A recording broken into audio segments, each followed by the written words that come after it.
उनकी अताएं सारी की सारी समा सकें।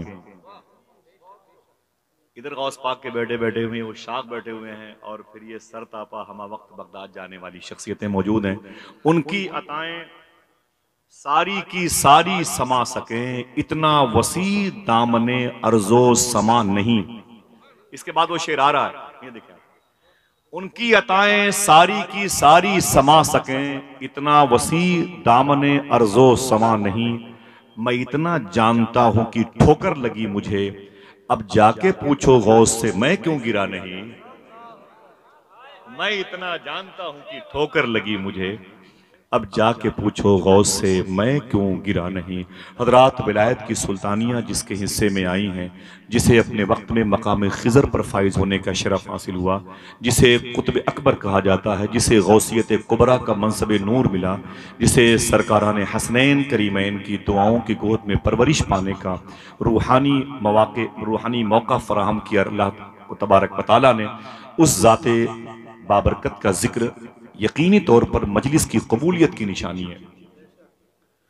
और भाई के इस कलाम पर मेरी दुआ है, ख़ास इस मजलिस में बैठने वालों के तवस्सुल से गौस पाक के शहजादे हैं, अल्लाह सबको ज़िंदगी में एक मरतबे बाबू शेख की ज़ियारत का शरफ अता फरमा दे। आमीन कह दो माशाअल्लाह। हुज़ूर गौस आज़म सरकार का जो मिशन मुबारका था, आपकी जो सोच थी, आपका जो लबो लहजा था खिताबत व इरशाद और तबलीग का, वो बड़ा नादिर, बड़ा नायाब था। सैयद साहब तशरीफ़ लाए हैं। मालूम है, अभी अगर सुभान अल्लाह कहने के लिए आप तैयार हो तो बता दूं, अभी कल ही ये मदीने शरीफ से आ रहे हैं। सुभान, जो जाना चाहता हो वो इनको देखे और जरा जोर से कह दे सुभान अल्लाह। रमजान शरीफ में मदीने पाक में मैंने इनके कदमों के वसीले से बहुज़ूर सैयदुल कौनैन हाजिरी दी है। मैं आया इधर, मैं बगदाद गया, वापस आया तो मियाँ मदीने चले गए। मतलब मैंने देखा है कि बहुत मुश्किल से मिलते हैं, दस्तयाब होते हैं जलसों में, बड़ी मसरूफ़ तरीन, बड़ी महंगी शख्सियत है, ये भी हकीकत है, लेकिन अपनी कमाई का ज़्यादा से ज़्यादा जो सिस्टम है पैसों की सूरत में, उसे मदीना और बगदाद के सफ़र में हिंदुस्तान के इन मखसूस शख्सियतों ने गवाही दी है, जिसे खर्च किया है, वो इस वक्त आपके सामने बैठे। अल्लाह का लाख लाख शुक्र है कि मदीना मुनव्वरा की हाज़िरी का शरफ पाने के बाद आंखों में जलवे गुंबद खज़रा मौजूद है। सुभान अल्लाह। पैरों में मदीने पाक की मिट्टी लगी हुई है। सुभान अल्लाह। आला हजरत की बारगाह में एक साहब आए तो बैठे हुए थे, तो किसी ने कहा हुजूर ये मदीने शरीफ से आ रहे हैं। आला हजरत ने उनके पाँव को चूम लिया। बोले ना ना ना ना ना हुजूर, आप मेरे पाँव को चूमते, हालांकि कुल 2 दिन मदीने में था। मेरे इमाम ने कहा 2 दिन थे? बोले हाँ। बोले उस शहर में 2 मिनट भी बहुत होता है। ये शहर मुस्तफ़ा है, शहर मुस्तफ़ा। दुआ करो अल्लाह तआला इन बुजुर्गों के इस जज्बे के तहत अल्लाह हम सबको बार बार हाज़िरी की तौफीक अता फरमा दे। हुज़ूर गौस पाक का जिक्र अच्छा लगता है आपको? बोले बोले बोले हाँ। हुज़ूर गौस पाक का ये फरमान है, बिशारत पे जुमले आपने इरशाद फरमाया, अगर मेरा कोई नाम मगरिब की नमाज के बाद लेता है, इशा की नमाज के बाद अगर मेरा कोई नाम लेता है तो उसे खुशखबरी सुना दो, मैं उसका नाम मगरिब की नमाज के बाद ले चुका होता हूँ। अल्लाह अकबर अल्लाह। आपने अपने खलीफा, कौन से खलीफा, नाम बड़ा पेंडिंग में रहा है, जाहिर नहीं हुआ, लेकिन बुजुर्गों ने इरशाद फरमाया, ये वही बुजुर्ग है जिनको ख्वाजा अबू तलहा बगदादी कहा जाता है, जो अपनी अम्मी जान के साथ बचपन में हुजूर गौस पाक की बारगाह में आए थे और ये कहा गया था कि हुजूर दुआ कर दो, मेरा बेटा मीठा बहुत खाता है। तो हुजूर गौस पाक ने फरमाया था, बेटे कल आना। जब कल हो के वो शहजादा आया तो गौस पाक ने इरशाद फरमाया कि बेटे मीठा कम खाया करो। तो उनकी अम्मी ने कहा ये बात कल क्यों नहीं कही? तो फरमाते हैं गौस पाक, मैंने खुद कल से मीठा परहेज किया है, खाना कम किया है, तो आज मैंने तलकीन की है। मालूम है ये बुजुर्ग कौन थे? तवज्जो है, देख लें आप, मेहमानों की आमद है। भाई गुलाम जिलानी साहब हैं। सुभान अल्लाह। बड़ी मशहूर चीदा चीदा शख्सियतों को जमा किया है, तो जाहिर सी बात है कि एक हंगामा होगा, बेचैनियाँ भी होंगी, तसव्वुरात उमड़े हुए सैलाब के तरीके से नजर आएंगे।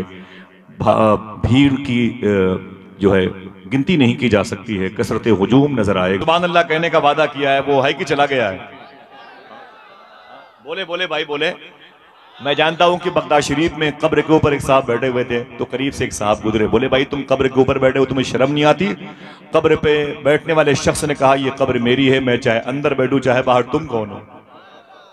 वो बात खड़ा हुआ, भाई किस मखलूक से मेरा पाला पड़ गया, भाई ये शहर, ये इलाका, ये गिरदो नवाब बेल्ट सब आपका है, ये सर्कल आपका है, लेकिन जरा सा बैठे तो आपको नेकियां भी तो मुयस्सर आने वाली है। रुकू सजदे तशहुद क़याम बनते गए। और कोई है जो फिर से सुभान अल्लाह कह सकता है? रुकू सजदे तशहुद क़याम बनते गए और हुजूर चलते गए और निजाम बनते गए। रुकू सजदे तशहुद क़याम बनते गए, हुजूर चलते गए और निजाम बनते गए, और निजाम बनते गए। और जो लोग पुश्तों से कुछ भी न थे सिवाय गुलाम, दरूद पढ़ते गए और इमाम बनते गए। जो लोग पुश्तों से कुछ भी न थे सिवाय गुलाम, दरूद पढ़ते गए और इमाम बनते गए। बस एक नामे मोहम्मद चुना गया और फिर इस एक नाम से सब ने एक नाम बनते गए। देखें, अल्लाह के नबी के शहजादों की तरफ से ये इनामात आ रहे हैं, आपको नहीं। आपको तो अपने पैरों की मिट्टी मुझे देना है ताकि मेरी कब्र मेरी तदफीन के वक्त वो काम आ जाए। मुझे सारी नेमतें तो इनसे वसूलनी है। उस शायर ने कहा, रसूल पाक के प्यारों से भीख मांगते हैं, रसूल पाक के प्यारों से भीख मांगते हैं, ये बेसहारे सहारों से भीख मांगते हैं। रसूल पाक के प्यारों से भीख मांगते हैं, ये बेसहारे सहारों से भीख मांगते हैं।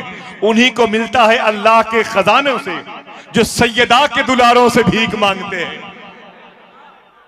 जीते रहिए माशाल्लाह। अहले बैत से मोहब्बत करते हैं तो नारे भी लगा दे, नारे हैदरी, जरा हाथों को उठा के नारे हैदरी, नारे हैदरी। रसूल पाक के प्यारों से भीख मांगते हैं, ये बेसहारे सहारों से भीख मांगते हैं। उन्हीं को मिलता है अल्लाह के खजाने से जो सैयदा के दुलारों से भीख मांगते हैं। और बस एक अली को जो छोड़ा, बैठे हुए कदमबोसी करते हुए, रसूल पाक के प्यारों से भीख मांगते हैं, ये बेसहारे सहारों से भीख मांगते हैं। उसी को मिलता है अल्लाह के खजाने से जो सैयदा के दुलारों से भीख मांगते हैं। बस एक अली को जो छोड़ा तो ये हुआ नुकसान, गली गली में हजारों से भीख मांगते हैं। बस एक अली को जो छोड़ा तो ये हुआ नुकसान, गली गली में हजारों से भीख मांगते हैं। और जिन्हें तबस्सुमे असगर ने कर दिया जख्मी, वही तो है जो इशारों में भीख मांगते हैं, वही तो है जो इशारों में भीख मांगते हैं। रसूल पाक के प्यारों से भीख मांगते हैं, ये बेसहारे सहारों से भीख मांगते हैं। अल्लाह का शुक्र है इस वक्त महफिल पर जो रंगो आहंग बरकतों का, रूहानियत का गलबा है वो इन उलमाए किराम के तवस्सुल से है। मैं बड़े अदब और एहतराम से इस वक्त आप हज़रात की बज़्म मोहब्बत में उसे पेश करूँ। हिंदुस्तान और पाकिस्तान का वह इलाका जो उर्दू ज़बान से मुतासिर है, जहाँ पर लोग बिगड़े हुए माहौल में कीमती गुफ्तगू सुन करके मुआशरे की इस्लाह चाहते हैं, वहाँ पर किसी न किसी मीडियाई ज़रिए से वो आवाज़ पहुँची है, जो आवाज़ आपके शहर के करीब की है, जो आवाज़ जिनाटा शरीफ संभल मुरादाबाद की इस मुबारक बेल्ट की है, जिसने इस्लाही तमाम तर ममालिक में रहने वालों के कल्बो जिगर को हुजूर की मोहब्बत से आशना किया है। न जाने कितने वो लोग जो अपनी माँ की कदम बोसी से महरूम थे, जब इनकी गुफ्तगू सुन के अपने घर गए तो पूरी लाइफ अपनी माँ की पाकीज़ा तलवे के साहिबान में गुजारती।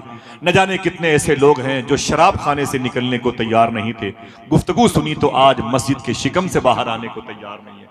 न जाने कितने ऐसे लोग हैं जिनको नमाज रोजे से इस कदर गफलत थी कि उनकी पहचान बेनमाजी की हैसियत से हुआ करती थी, लेकिन हुजूर गौस पाक के इस शहजादी की गुफ्तगू ने उनको सड़कों पे, चौराहों पर और बेआबान में, जंगलों में भी मुसल्ला बिछा के रब को याद करते हुए देखा गया है। ऐसी गुफ्तगू की ज़रूरत पूरे हिंदुस्तान में थी। बड़े बड़े डॉक्टर से, बड़े बड़े इंजीनियर से, बड़े बड़े वकला और बड़े बड़े जज हजरात भी आज उनकी तकरीर को सुनते हैं। यही नहीं, ये खुशखबरी भी आप सबके लिए है कि उनकी गुफ्तगू को सुन करके न जाने कितने गैरों को भी अल्लाह ने कलमा पढ़ने की तौफीक अता फरमाई है। आज हमारे हिंदू बरादरान भी उनकी गुफ्तगू को समाअत करते हैं और मैं उनके लिए दुआ करता हूँ अल्लाह उनको भी इहदिनस सिरातल मुस्तकीम पे चलने की तौफीक अता फरमाए। वो मजहब नहीं बताते जो हमारा खुद साख्ता है, वो गरीब नवाज का लाया हुआ इस्लाम बताते हैं। वो इस्लाम कैसा था कि अजमेर शरीफ में अगर कोई हिंदू शख्स की लड़की जवान होती तो उसकी शादी की फिक्र उसके बाप से ज़्यादा गरीब नवाज को रहा करती थी। मुझे ये इस्लाम सिखाया है इन बुजुर्गों ने। अल्लाह का बड़ा शुक्र है, बड़ा करम है, इस वक्त वो मदीने शरीफ से तशरीफ़ ला रहे हैं। जो मदीना जाना चाहता हो लब्बैक या रसूल अल्लाह के नारे लगाए, ताकि मुझे यह एहसास हो जाए यहाँ मदीने से आने वाले लोग भी हैं और मदीने जाने वाले लोग भी हैं। सबके हाथ उठे हुए हों लब्बैक या रसूल अल्लाह कहते हुए। देखिए कोई बाकी तो नहीं है, फिर से बोले जरा ऊंची आवाज में। चलेंगे इंशाअल्लाह। वो नात भी पढ़ते हैं, फिर मदीना लेके भी जाते हैं, बगदाद दिखाते हैं, दुआ भी हम और आप करें, आवाज़े दर्द को मेरी इतनी रसाई दे, जब नात वो पढ़े तो मदीना दिखाई दे।